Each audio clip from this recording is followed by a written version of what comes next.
C'est l'Iran qui a remporté cette guerre, puisque même les Américains ont fait beaucoup de concessions à l'Iran. Et maintenant, il faut le traduire encore dans l'accord final. Et c'est ça qui est encore difficile, ce qui explique les accrochages, des frappes qu'on entend. C'est la première fois que l'Iran affronte une puissance mondiale sans être obligé de céder des territoires, au contraire, étant son influence, son contrôle sur le détroit d'Ormuz. L'Iran a affronté pendant 40 jours, sans le soutien d'autres puissances internationales, directement donc la plus grande puissance militaire du monde, les États-Unis, une puissance nucléaire, la plus grande puissance nucléaire, militaire, technologique de la région, Israël, donc a résisté, a imposé ses conditions à la fin, puisque si on regarde le texte qui a été finalement négocié avec les Américains, tout le monde le dit maintenant, c'est tous les points, c'est au bénéfice de l'Iran. Donc, et la partie la plus importante, donc se trouve dans les eaux iraniennes, la partie la plus profonde. Donc, les gros pétroliers, les gros navires doivent passer dans les eaux nationales iraniennes. Et donc, c'est une arme que l'Iran va utiliser, a découvert lui-même. Lui-même. Donc, pas question de lâcher le morceau, parce que selon les experts occidentaux, américains notamment, ça peut rapporter à l'Iran entre 80 et 120 milliards de dollars par an. C'est-à-dire 2 fois ou 3 fois les exportations pétrolières. Donc, c'est une manne qui tombe du ciel. Qui entend encore ces médias français et leurs trolls parler de la prétendue défaite iranienne? Qui? Ceux qui nous insultaient, ceux qui servaient des analyses biaisées, ceux qui, peut-être par peur de perdre leur papier ou leur carrière en France ou aux États-Unis, répétaient le récit officiel. Où sont-ils aujourd'hui? Plus un mot, plus une analyse, plus personne. L'heure des informations est terminée.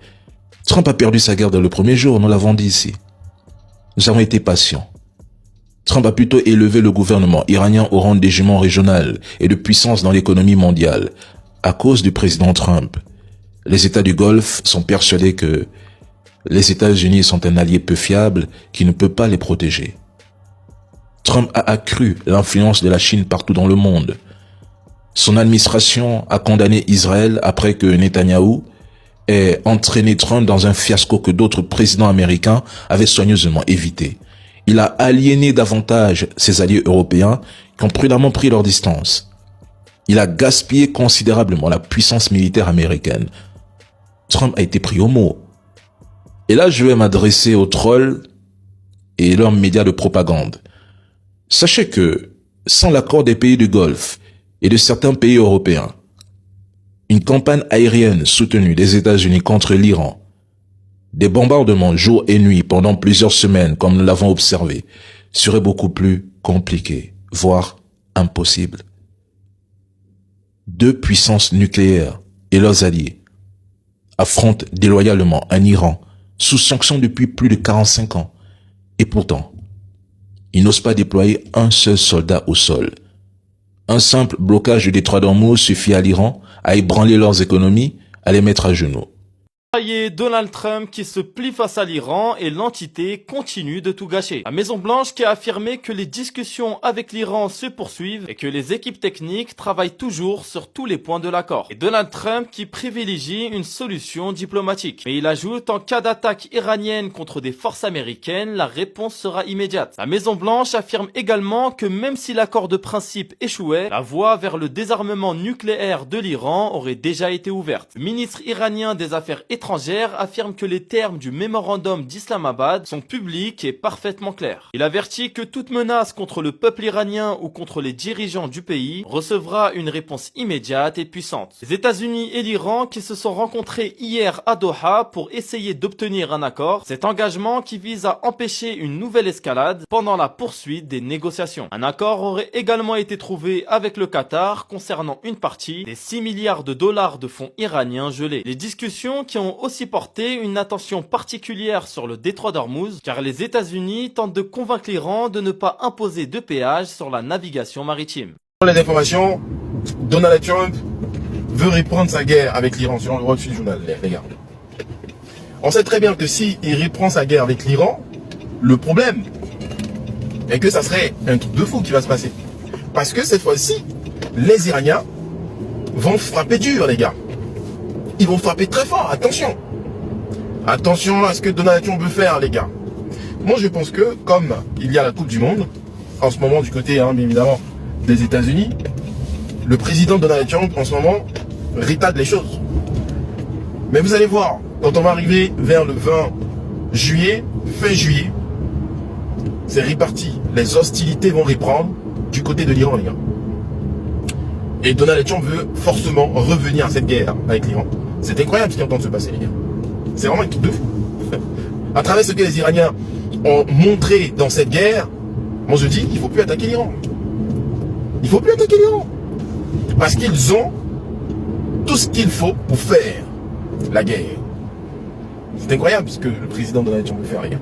C'est vraiment un truc de fou. On ne peut pas nier que les États-Unis sont devenus dépendants de leurs partenaires israéliens, pourtant plus petits, à bien des égards. Cette dépendance a affaibli la souveraineté américaine et la capacité du pays à mener une grande stratégie sans l'influence et parfois même la direction de ce partenaire. À mon avis, c'est indéniable, surtout à l'entrée dans l'ère Trump et dans le contexte de la guerre avec l'Iran.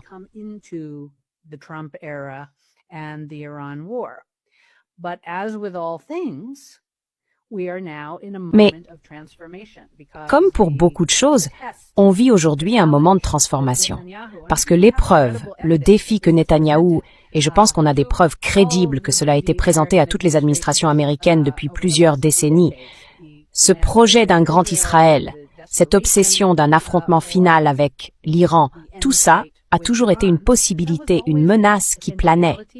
Et les administrations précédentes, avec tout leur lot de diplomates cyniques mais expérimentés, d'analystes de la sécurité aguerris, avaient toujours réussi à l'éviter. Mais Trump, lui, a cédé. Et là encore, je pense qu'il y a de vraies questions à se poser. Est-ce que c'était un projet commun? Est-ce que c'est Israël qui en a pris la direction? This was a joint project, whether it was led by Israel, certain parties are out right now. Certains partis affirment en ce moment, en gros, que c'est Trump qui aurait voulu faire ça. À mon avis, c'est un peu de la mise en scène. C'est plutôt cohérent avec un objectif historique des gouvernements israéliens, surtout ceux de Netanyahou. Il est assez clair que les Israéliens ont exercé une forte pression sur Trump. Et qui sait, comme le pensent de plus en plus de podcasteurs et d'Américains, peut-être que le levier des dossiers Epstein a joué un rôle dans cette affaire ou même qu'il a été la condition qui a permis cette décision d'entrer en guerre.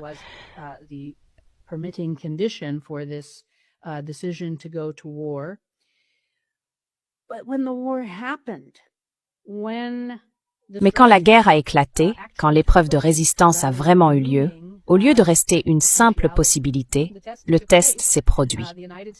Les États-Unis ont alors découvert leur vulnérabilité économique, leur vulnérabilité en matière de réputation, et la hostilité du monde entier est apparue au grand jour. Et l'Iran, lui, a tenu bon. Il a même énormément gagné en prestige sur la scène internationale, grâce à sa capacité à résister, à projeter sa puissance et à avoir pendant près de 50 ans élaboré une stratégie qui, pour l'instant, a fonctionné et qui va transformer la région et le monde. Ça fait longtemps que tu travailles sur des sujets comme le programme nucléaire iranien, son programme balistique, son emprise ou son levier de pression sur le détroit d'Ormuz. De ce fait, au déclenchement de cette guerre, le 28 février 2026 par les États-Unis et Israël, tu avais une grille de lecture, on va dire, un peu plus avisée que la moyenne et clairement plus avisée que la mienne. Il y a des choses qui t'ont pas étonné dans le déroulé de cette guerre, d'autres qui t'ont surprise, et c'est ce dont on va parler. On entend parler de ces fous de Dieu, le régime des mollahs, les ayatollahs du nucléaire, etc. Et en fait, qui nous font très trompeurs. Regarde la qualité des négociateurs iraniens. La qualité, j'entends d'un point de vue technicien. Moi, du fait de mon travail d'enseignant et de chercheur, je discute avec beaucoup de chancelleries, de diplomates de différents États, notamment en Europe et en Amérique du Nord, et qui me disent mais les Iraniens, qu'on les aime ou pas, ils sont très très bons en diplomatie. Ils me disent comment, en général, la Russie, les diplomates russes vont plus essayer de te tordre la main durant la négociation, parfois de faire des techniques obliques, presque même des contre-vérités, des mensonges, alors que les Iraniens sont plus dans la circonvolution, dans la finesse, mais ils arrivent à leur fin, parce qu'en fait, ils arrivent à beaucoup jouer sur l'enjeu diplomatique. Voilà pourquoi ils veulent affaiblir la Russie. On écoute. Notre pays a aidé par tous les moyens, et je tiens à le souligner, de manière désintéressée, les peuples africains dans leur lutte contre le colonialisme. apportant une contribution significative à la mise en place et au renforcement de leur souveraineté. Aujourd'hui, nous soutenons pleinement la détermination des Africains à consolider leur souveraineté dans tous les domaines, notamment le droit de gérer librement leurs ressources naturelles et de définir la voie de leur développement. Conformément aux décisions prises lors des sommets Russie-Afrique à Sochi en 2019 et à Saint-Pétersbourg en 2023, Beaucoup croient que l'Occident veut affaiblir la Russie uniquement parce qu'elle est une puissance militaire. Mais le véritable enjeu est ailleurs. Mesdames et messieurs, si la Russie parvient à convaincre un nombre croissant de pays africains que leur développement passe par une coopération sans dépendance envers les anciennes puissances coloniales, alors l'Occident perd progressivement un levier d'influence construit depuis des décennies. Ce qui est combattu, ce n'est pas seulement l'armée russe, c'est un récit politique qui affirme qu'il existe une autre façon de nouer des partenariats internationaux. Si ce récit gagne en crédibilité, mesdames et messieurs, certains États pourraient diversifier davantage leurs alliances, leurs fournisseurs d'armes, leurs partenaires énergétiques et miniers. C'est cette possibilité qui nourrit la compétition géopolitique actuelle. Autrement dit, la bataille ne porte pas seulement sur des territoires ou des sanctions, elle porte aussi sur une question fondamentale. Qui sera le partenaire de référence des pays africains dans les décennies à venir? Voilà pourquoi les Occidentaux veulent affaiblir la Russie afin de montrer aux pays africains que la Russie ne peut même pas se protéger elle. L'admiral Nakhimov est de retour. Après plus de 30 ans d'absence, 3 décennies, mesdames et messieurs, ce que la Russie prépare va choquer le monde. Le navire de guerre le plus armé au monde a refait surface et il est estampillé Made in Russia. Mesdames et messieurs, ce que la Russie est en train de préparer, je le dis, va choquer le monde. La Russie est en train d'aligner tout comme des planètes pour une opération qui va choquer le monde.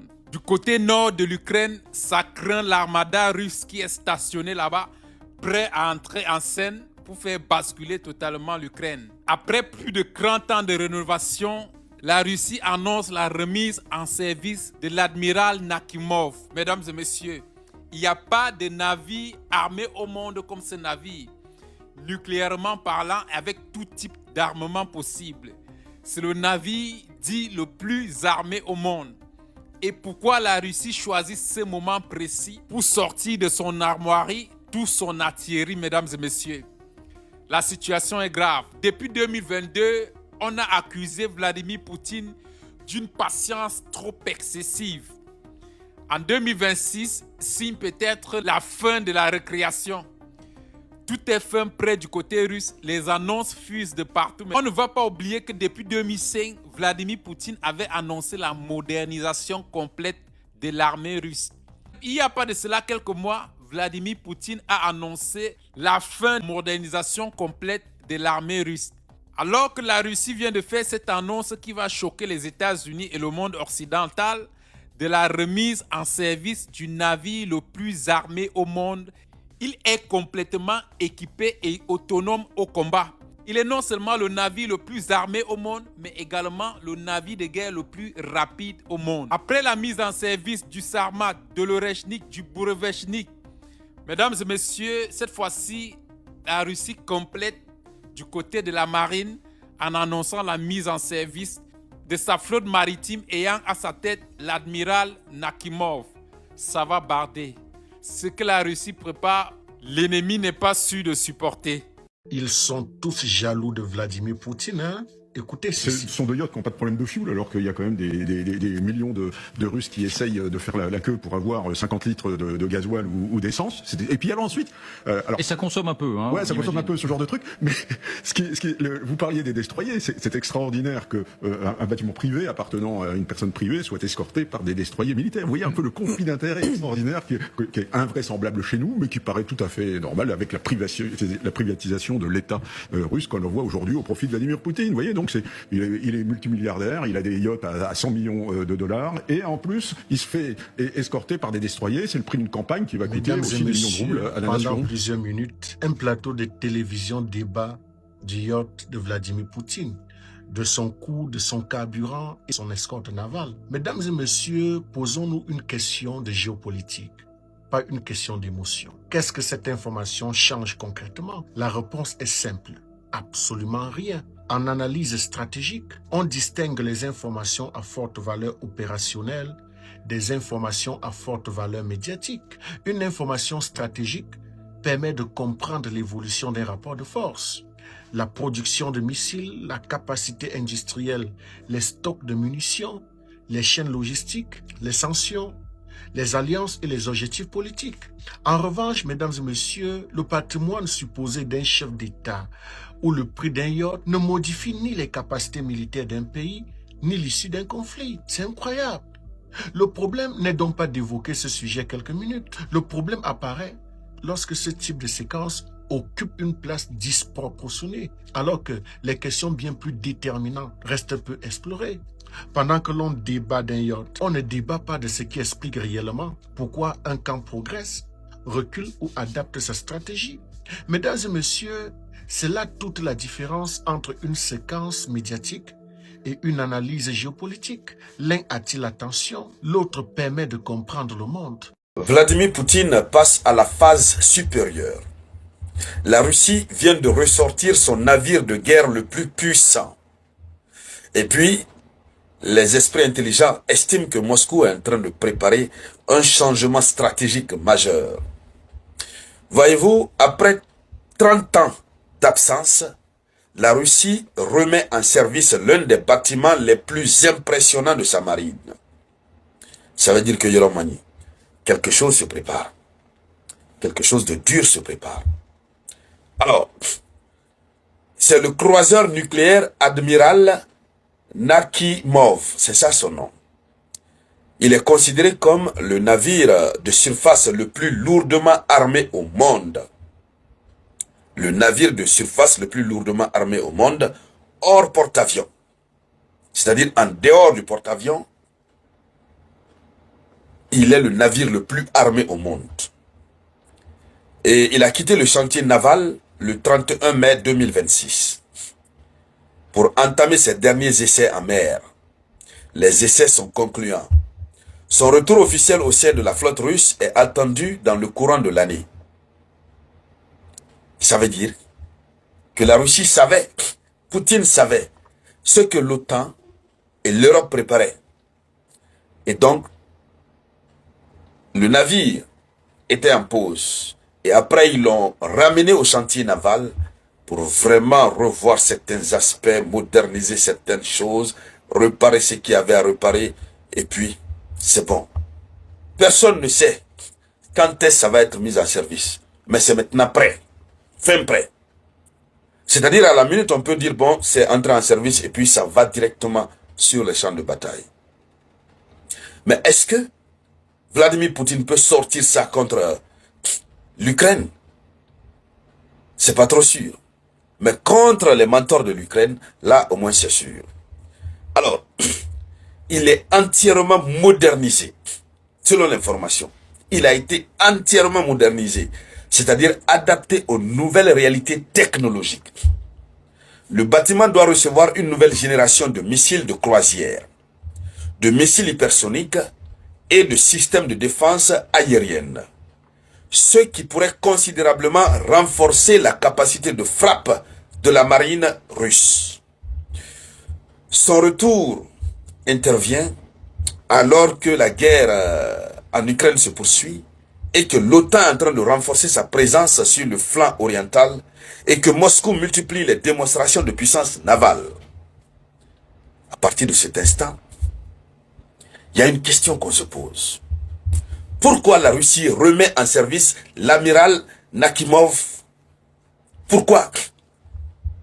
C'est maintenant que la Russie met en service ce gros bâtiment de guerre. Alors, vous avez déjà la réponse dans votre tête. Mais allons-y dans plus de détails pour me permettre de mieux comprendre. Moscou veut retrouver une capacité de frappe océanique. Une capacité de frappe océanique. C'est-à-dire un bâtiment de guerre qui peut frapper dans les océans. Et je vous le rappelle encore, c'est le plus gros bâtiment de guerre au monde, jamais construit. Ni les États-Unis d'Amérique, ni l'Europe, ni la Chine. Personne n'a réussi à construire ce type de bâtiment de guerre. Il faut dire que, après des années de modernisation, le Nakhimov doit permettre à la Russie de projeter sa puissance bien au-delà de la mer Noire, notamment dans l'Atlantique, l'Arctique, la Méditerranée et le Pacifique. La Russie vise très loin, parce que le conflit qui risque de dégénérer entre l'OTAN et la Russie risque de s'éparpiller sur l'ensemble du globe terrestre, et ça va être une guerre en mer, sur terre, dans les cieux. Bon, la majeure partie, ça pourra être une guerre aérienne et maritime. C'est la nouveauté des guerres. Les humains préfèrent se protéger. Envoyer les choses dans les airs ou dans les mers. Alors, le navire devient une plateforme de missiles de nouvelle génération. Voici ce qui inquiète les stratèges du Pentagone. Le croiseur est conçu pour embarquer des missiles calibre Onyx et Zircon, qui sont capables de frapper des cibles terrestres navales à très longue distance. Donc, les types de missiles que le navire peut embarquer à bord sont des types de missiles dévastateurs, qui sont capables de frapper à de très longues distances. Et pas seulement des cibles navales, mais aussi et surtout des cibles terrestres avec une précision chirurgicale. De l'autre côté, le Kremlin est en train de répondre au réarmement de l'OTAN. Mais vous n'êtes pas sans le savoir. L'OTAN est en train de se réarmer, tout doucement. Les dépenses militaires sont en train d'augmenter. L'OTAN prend tout son sérieux pour se réarmer. La Russie n'a rien dit. Elle a juste mis la main dans son tiroir pour sortir l'arme fatale qui avait été stoppée pendant près de 30 ans. Alors, la dernière question qu'on se pose, est-ce que ce retour peut changer l'équilibre militaire? Ça paraît être bête, j'aime bien poser ces questions aussi simples, dont vous pouvez penser avoir la réponse automatiquement. Oui. Et la réponse est oui. Ça change l'équilibre militaire, proprement. Mais regardons dans plus de détails. Vous savez, l'Ukraine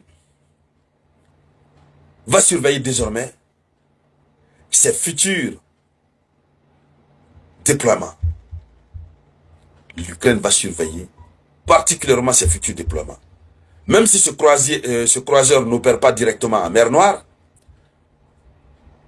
mais ces missiles de longue portée pourraient permettre à ce navire d'influencer plusieurs théâtres d'opération. Parce qu'on sait que ça peut lancer à plusieurs distances. Bon, le navire reste une cible de très grande valeur. Très grande valeur. C'est un navire qui a une puissance exceptionnelle. Et sa puissance exceptionnelle fait aussi une cible prioritaire en cas de conflit majeur.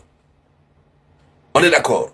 Et bien c'est pour cela que Vladimir Poutine a fait en sorte de protéger proprement le navire en le modernisant de façon inimaginable. Mais qu'est-ce que Poutine veut faire concrètement? On a dit que Poutine est tranquille, il est calme. Oui, déjà le monsieur était en train de préparer quelque chose de très grave. Il faut le dire clairement. Il faut être très très serein là-dessus. Vladimir Poutine prépare un changement radical dans l'équilibre des forces avec l'Occident décadent. Et ça, ils en sont très très inquiets. Tous les plans des stratèges occidentaux viennent d'être bouleversés. Alors, dames et messieurs, voici la une de l'actualité internationale.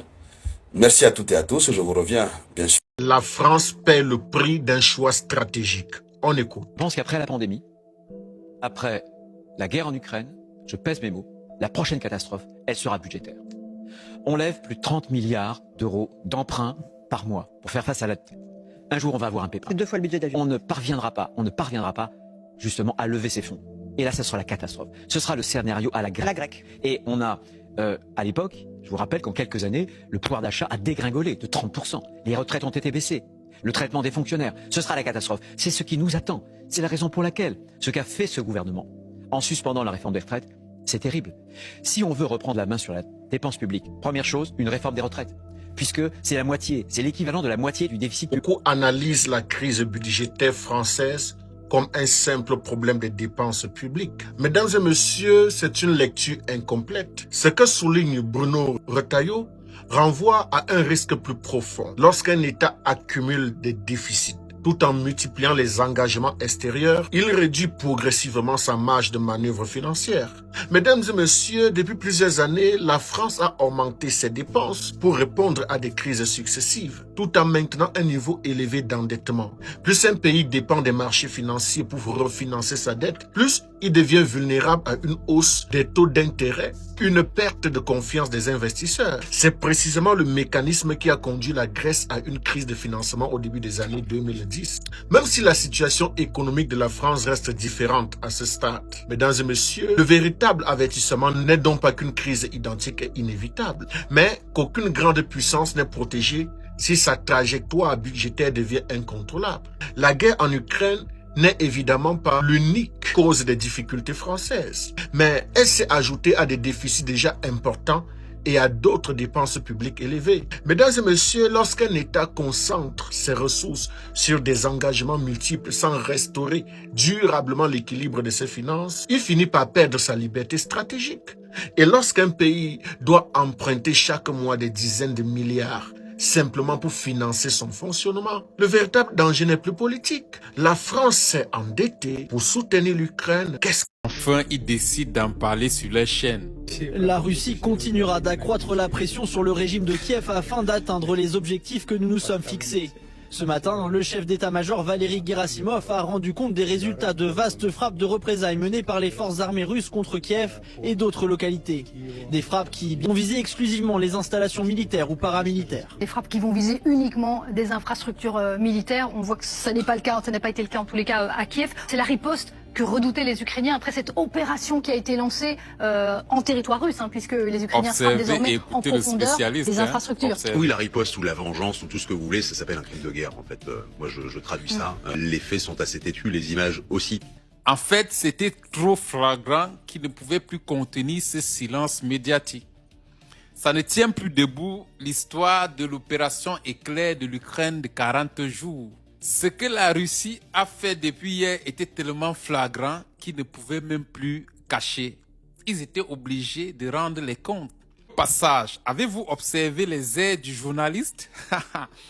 En finalité, il nous parle de crimes de guerre. Tellement c'est flagrant. Et il dit une chose au passage, ils ont des images. Donc, mesdames et messieurs, ce qu'on essaie de vous montrer ici n'est rien comparable à ce que eux, ils ont. Les destructions infligées à l'armée ukrainienne et sur le territoire ukrainien sont inédites. Et jusque-là, ils savent l'ampleur des dégâts, mais ils continuent à pousser l'Ukraine au suicide. Parce que ce qui est clair, ils savent une chose qui est claire et nette, la Russie ne pourra jamais arriver à la défaite stratégique à laquelle ils veulent lui faire subir.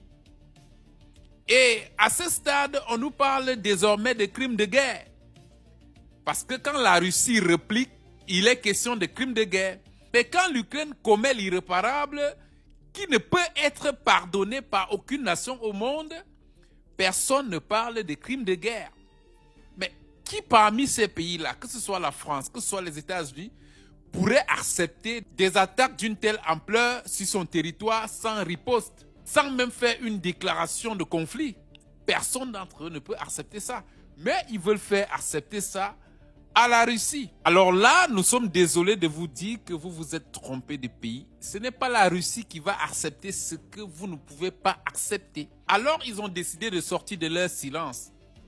Mais je vous rappelle que la Russie ne voulait pas commencer. Mais lorsqu'elle a commencé, elle n'est pas prête à s'arrêter. L'arrêt des hostilités sera motivé uniquement par une reddition totale de l'Ukraine. Et si l'Ukraine n'est pas prête à accepter ça, mesdames et messieurs, le bal de la Russie ne va pas s'arrêter. 74 missiles et 500 drones. Mes amis, Kiev, la capitale ukrainienne, a subi la plus grosse attaque depuis le début du conflit en 2022. Et la justice allemande vient d'accuser le régime ukrainien d'un autre problème encore plus grave. Bref, rien ne va plus pour Volodymyr. Qu'est-ce qu'il va faire maintenant? Va-t-il démissionner, capituler, disparaître? La date tout d'abord, nous sommes le jeudi 2 juillet, il est 16h30. 52 000 personnes ont dû quitter leur logement cette nuit à Kiev pour se réfugier dans les stations de métro. C'est du jamais vu. Dans les rues, on voyait les habitants courir dans tous les sens avec des matelas sous le bras. C'était la nuit de tous les records. Les explosions ont duré plusieurs heures de façon ininterrompue et les alertes aériennes 11 heures d'affilée. 11 heures. Côté dégâts, on ne compte plus le nombre d'immeubles résidentiels détruits et la capitale Kiev ressemble à un champ de ruines. Et pour le bilan humain, dès les premières heures, on comptait déjà 17 morts et une centaine de blessés. Et enfin, que dire de cette accusation accablante qui vise directement Zelensky? La justice allemande vient de l'accuser, lui et son régime, d'avoir saboté le Nord Stream 1 et 2, ce gazoduc qui relie la Russie à l'Allemagne. Bref, Vladimir Poutine passe à l'offensive. Il a dit que la Russie ne fermera pas les yeux sur le fait que l'Europe s'engage dans la voie de la militarisation contre Moscou et il promet l'intensification des attaques contre l'Ukraine à partir d'aujourd'hui. La Russie a violemment bombardé l'Ukraine. Bon, Zelensky qui annonçait une opération de 40 jours pour mettre la Russie à genoux, nous sommes déjà même à 36, se retrouve aujourd'hui à solliciter davantage de soutien d'aide auprès des Européens et des Américains. Quelle farce. Lors de cette frappe, l'armée russe a détruit l'usine de défense Radionics. Cette installation produisait notamment des systèmes de contrôle destinés aux missiles ukrainiens Flamingo et au complexe Firepoint, ainsi que d'autres équipements liés à la fabrication de drones utilisés par les forces armées ukrainiennes. Ainsi, les forces russes ont perturbé le développement et la production de nouveaux systèmes de missiles dès les premières phases de bombardement. Un autre coup violent et important a également été porté à la production de drones ukrainiens. L'usine où étaient assemblés des drones longue portée LUTI, ainsi que certaines installations réaménagées pour l'assemblage et la modernisation de drones d'attaque, ont été touchées par des incendies. Par ailleurs, plusieurs infrastructures logistiques et d'approvisionnement des forces armées ukrainiennes ont été visées dans des quartiers clés. Un entrepôt contenant du matériel à usage militaire a été détruit, pulvérisé. La nuit se serait également conclue par la destruction de stations de distribution de gaz qui alimentaient une partie des installations industrielles liées au secteur de la défense à Kiev. Il faut continuer à célébrer les drones ukrainiens qui frappent des immeubles en Russie, c'est bien. Mais à ce rythme, vous allez renvoyer l'Ukraine à l'âge de pierre. Et pendant ce temps, la Russie avance et ses objectifs sont quasi atteints. Il reste 36 jours, ou 35, concernant l'opération de Zelensky pour, soi-disant, mettre la Russie à genoux. Il reste 36 jours. Rendez-vous le mois prochain. Nous verrons si la Russie a stoppé la guerre.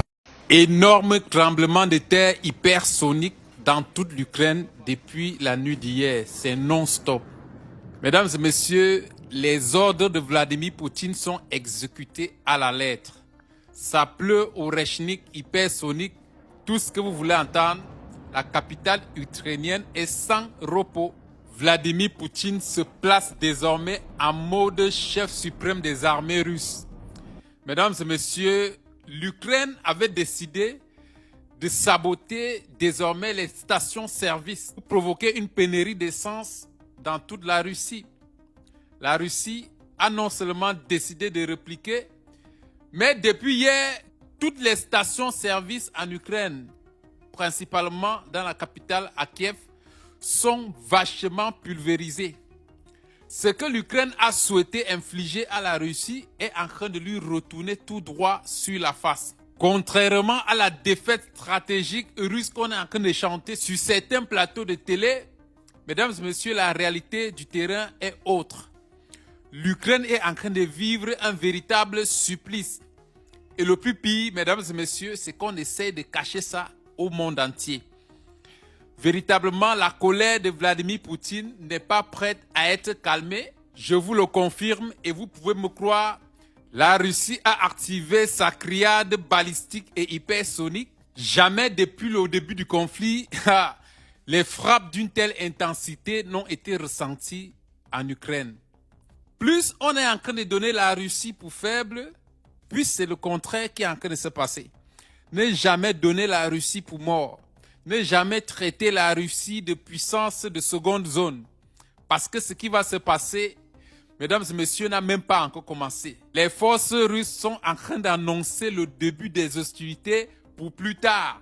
Ce qui est en train de se passer actuellement, mesdames et messieurs, ce n'est qu'un débliage en vue de quelque chose qu'on ne peut pas nommer ici, mesdames et messieurs. Présentement, qu'on est en train de vous parler, ne l'oubliez pas, le nord de l'Ukraine est en alerte maximale. Ce qui se prépare de ce côté, Kiev n'a qu'à retenir son souffle. Ça, on ne va pas le dire au travers des médias qui ont tendance à pousser l'Ukraine à commettre la folie. Mesdames et messieurs, l'armée russe est totalement déchaînée et ils annoncent ceci comme prélude à quelque chose d'inédit.